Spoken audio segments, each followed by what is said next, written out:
Joining us now is best-selling author who has written some of the biggest thrillers on the planet. He spent much of his life inside the minds of countless villains. And I am, of course, talking about former U.S. Navy SEAL Jack Carr. He's the best-selling author of The Terminal List, which was turned into a major television show, also a good friend. Jack, thank you so much for being here tonight. Sorry about the circumstances. You've seen many things play out in the course of your career in the military. You've dealt with a lot of really bad guys. What is your just initial reaction to the story that we've been seeing playing out over the last few days? First, you're so heartbroken, and your heart goes out, of course, to the whole Guthrie family, and prayers are with all of them right now, and just praying and hoping for a safe return. But it also brings to light some precautions that anyone in the public eye really needs to take. And we don't know much about what has happened with Nancy Guthrie yet. We just don't know.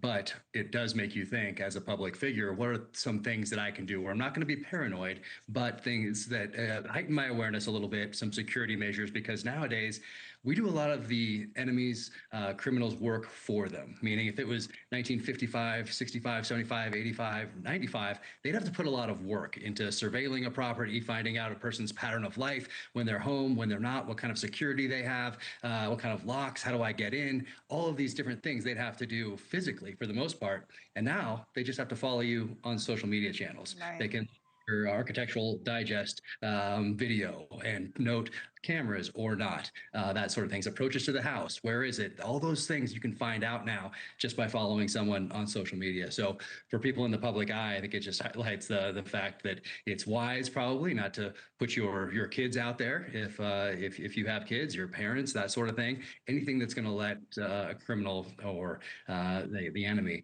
really build that pattern of life and then target you, be a harder target than somebody else who's out there. So that's great advice. Yeah, as you know, and you spent some time in Arizona too, but I spent many years in Tucson. I graduated from the University of Arizona. Just for the audience, I want to pull up a map here just in terms of what we're dealing with. You know, this neighborhood is in a part of North Tucson where the homes are spread out. They're surrounded by a lot of brush, trees, cactus. Tucson is a dark sky city, so there's practically no street lighting. So when you're out at nighttime, you can't really see anything without a flashlight, including if there's not a full moon. What you're looking at on your map here is, you know, Tucson is very close to Mexico. Nogales is 60 minutes away from the border, which of course is in Tucson, which is of course the border with Mexico. The Tohono O'odham National Reservation, where local law enforcement doesn't have jurisdiction, is also right there. And I think really interestingly, I-19 that goes to Nogales is there, but also you have I-10 that goes east and I-8 that goes west, and then you can hit I-10 to go all the way north. So this complicates things because Nancy was taken in the middle of the night and nobody really saw what happened. The cameras were taken. She could be in a different state, in a different country. Border Patrol is now involved. You know, a lot of these kidnappings usually happen and the people are very close by where they were taken from. But at this point, we still have no information about where she may be. It's so sad. And also, I always think of things through the enemy's eyes. So what are other criminals learning from this? What are our enemies learning from this? What capabilities are they taking away from this? Like, what can the FBI do? What does local law enforcement do? Or can't they do now, more importantly, from the enemy's point of view? So it does highlight a lot of different security concerns that the enemy can then exploit going forward, getting around Ring doorbells, all that sort of a thing.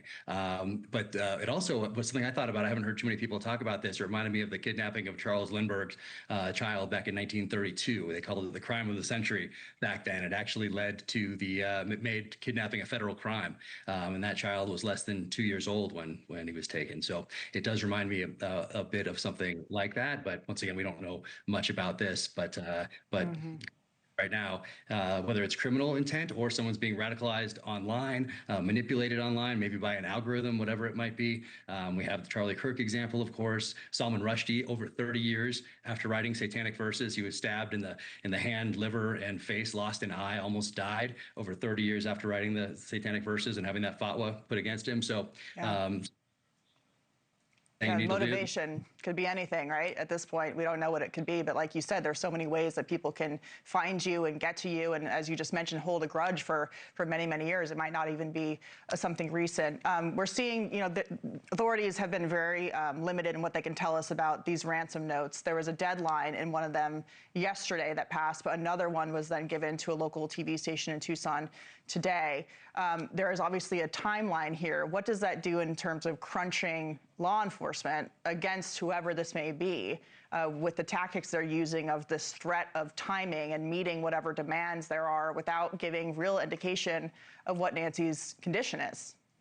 Right, and it's one of those. I think it's one of those things where you have to play two sides of this. You have to be ready to pay this thing in the chance that we might get her returned based on this demands, while at the same time you have tactical teams ready to go at a moment's notice if you get some sort of maybe electronic surveillance now or something, whatever it might be, some indication that someone is somewhere or has a connection to someone somewhere that can lead to those people that you're looking for, and in particular Nancy Guthrie right now. So both of those things are probably happening in parallel, I would guess.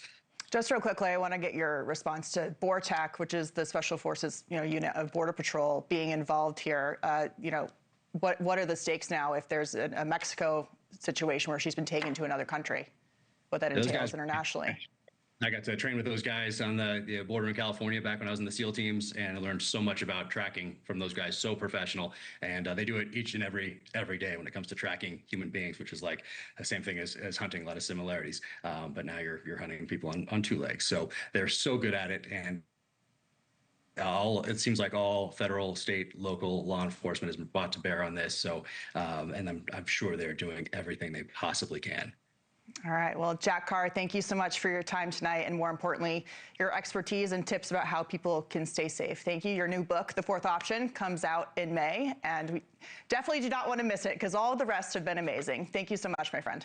Thank you for watching. Subscribe below and download our NewsNation app right now on your phone, and you will get fact-based, unbiased news for all Americans.